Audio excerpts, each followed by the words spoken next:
What are the best NSFW life hacks? Thinking of receiving anal in a few minutes and douching beforehand? Wetter is not better. If you use too much water and it gets into your colon, it's coming back out in a few minutes with force. Stop when you just start to feel pressure. Guys, don't be afraid to make your orgasm loud and obvious. It's unbelievably hot when you don't hold back. One time my wife was giving me a blowjob and I had a flashback of a porno I watched a while ago. Right when I came I screamed, "A drop in loads." Cum came out of her nose from the sudden intense laughter. This caused her 10/10 over drop loads again. Farts will come out quicker and smoother if you're laying on your left side. Has to do with how your bowels are situated. This is a godsend in bed at night during the 2 days leading up to my period. OMG, I get period gas too. It's horrible. The 2 days before I start I'm just a constant farting machine. LMAO, I'm laughing at my own comment. God, I hope no one finds my Reddit. Sorry for this edit, but edit. Got my first gold on this stupid throwaway account for this stupid comment. IDK what to do with this information, but thanks. If you're on your way down to perform oral on a chick and realize too late that the smell is going to kill you, but you've already committed and backing out is going to be a problem, all isn't lost. Spread your fingers wide like you're throwing the peace sign to a hippie. Slide your thumb into the vagina. Press your palm firmly over it, sealing the unpleasant odor in. Now you can lick her clit between your peace sign fingers with no odor. If you're a dude and you have an exceptionally splashy poo, give your balls a quick once over with some toilet paper. That splashback can get on your undercarriage and you may not notice. Balls are stinky enough. Water by the bed or adjacent to sex setting minimizes reducing the mood while keeping you hydrated and hopefully cramp free in those long bouts. If you're using water-based lube, keep a spray bottle full of water nearby. Just lightly mist when lube starts to get gummy. Instant lube rejuvenation. And towels. Have a few on hand. Lube and sax juice get everywhere. Edit. Thank you for silver. Speed does not equal pleasure. Start slow and methodical and slowly go faster.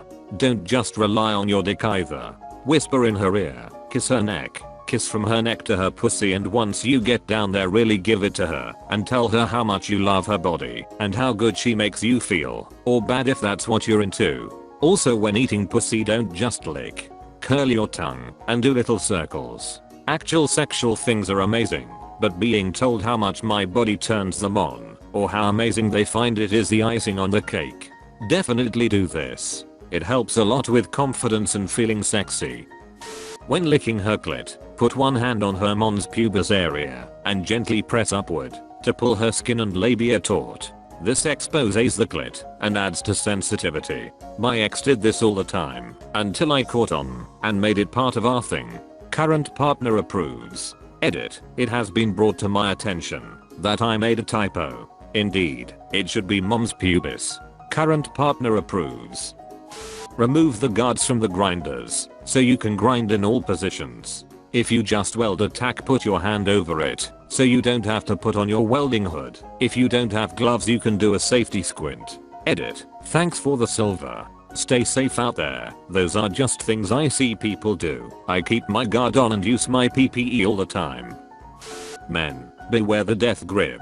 The real death grip that guys experience is psychological. A lot of guys, especially those who are relatively new to sex, struggle to get off due to stage fright. They are not used to playing co-op or performing under pressure.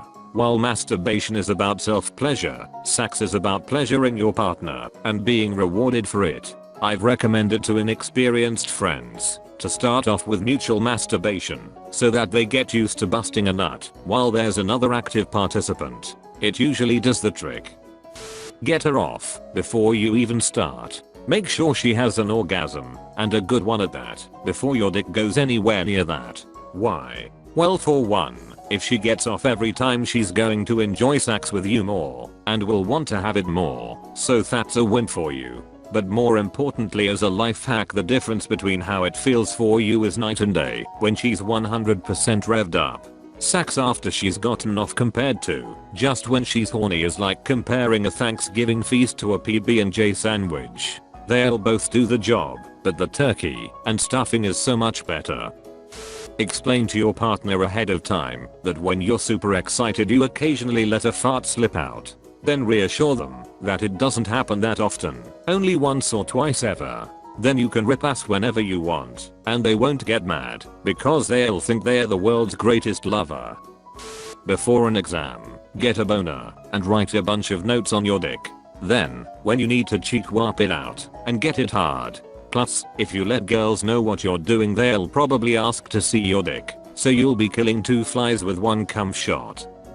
If you want more sound from your partner during sex, you can take advantage of different products and apply them to their genitalia. I, myself, have found great success with the application of Tabasco and pepper oils.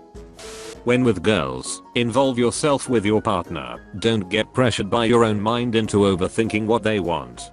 For example, I remember the first time I ever fingered my now ex, GF. She told me I look really bored when I did it. That stuck with me, and I realized I was sacrificing my own pleasure by thinking exclusively of my partner and not both of us, which in turn was making me less involved and making the experience war for both of us. Learn techniques if you like, but best to just relax and communicate clearly. With guys less experienced, took a while to think of some good advice. Responding to their needs is key, but these needs may be strong, overwhelming. It's always okay and often helpful to slow down, pause and try to gain balance over what they like you like, and to what intensity. Maybe even beforehand, and separate from the act, work out your compatibility. Source: bisexual.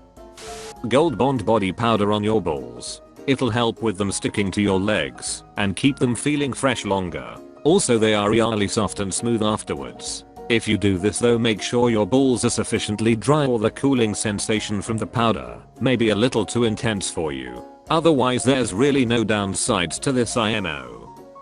If you can't seem to ejaculate during oral sex, try getting up into a position where you can thrust your hips. Naturally, this can lead to gagging, so have her prop herself up on elbows facing the edge of the bed. You stand facing her.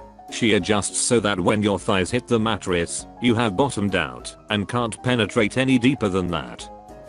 Hiccups can be cured by stimulating the vagus nerve. One doctor found the most reliable form of vagus nerve stimulation for stopping hiccups is digital rectal massage. Not into butt stuff. Having an orgasm can also work. If you have a partner who rarely initiates, drop into conversation that something very simple and publicly accessible turns you on, even if it doesn't. For example, I get really turned on when the tops of my knees are kissed. If your partner starts doing it, you know you're likely on.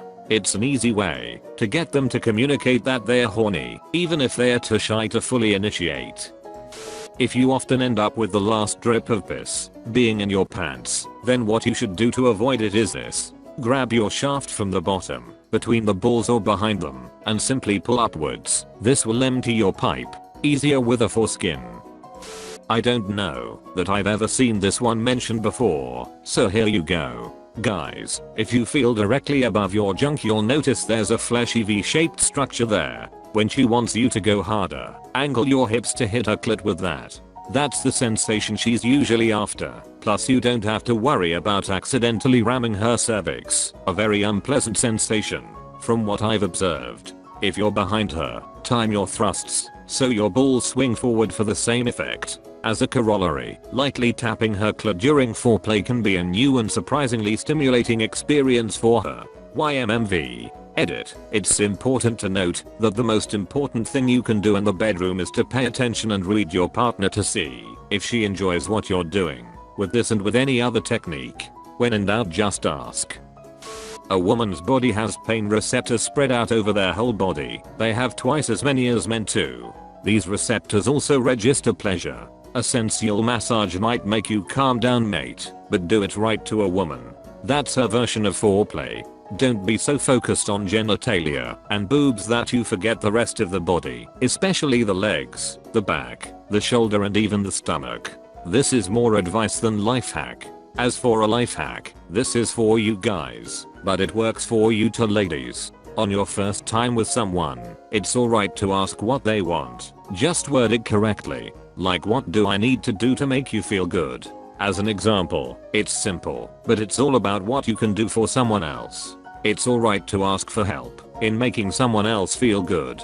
No one will take it bad, only if you keep asking. It's all about you taking an interest in them and their pleasure. Play with yourself. Learn what you like and share it with your partner. Even if it's super weird, but you enjoy it, your partner is going to enjoy doing it to you. A little bit of embarrassment, sometimes even allure, will enhance the pleasure and bring you closer together. Get freaky, be weird together, have those secrets that you can think, oh, if only everyone else knew what we did behind closed doors.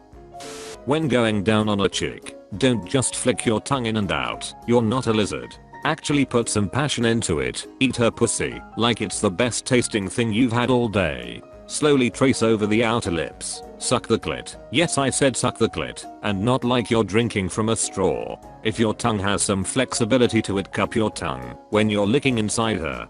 Don't be afraid to communicate and experiment. When fingering a woman, just the old in and out doesn't do the trick. Prior to properly trimming and smoothing your fingernails, you measure this by running the nails on your face. If you flinch or wince, more filing is needed. Before, use the same taps around her clit as you would use on a pepper shaker or working a telegraph. Once the taps start sounding wet, start slowly swirling around the chosen finger, mine's the middle finger, until it's wet. Turn it around so that the fingernail is down and slowly get that boy in. Make sure you're up the top of her vagina. Work it in and out while rubbing the top. Your other hand should be caressing around the clit. Once your lady's love engine is properly lubed up, beckon with your finger, flex it, touch, prod and jab at the top of her vagina, where her clitoris is placed. This is the Grafenberg or G-spot. Stay with the in and out, and do 1 or 2 tippity taps at the top of the inside of her vagina on every in.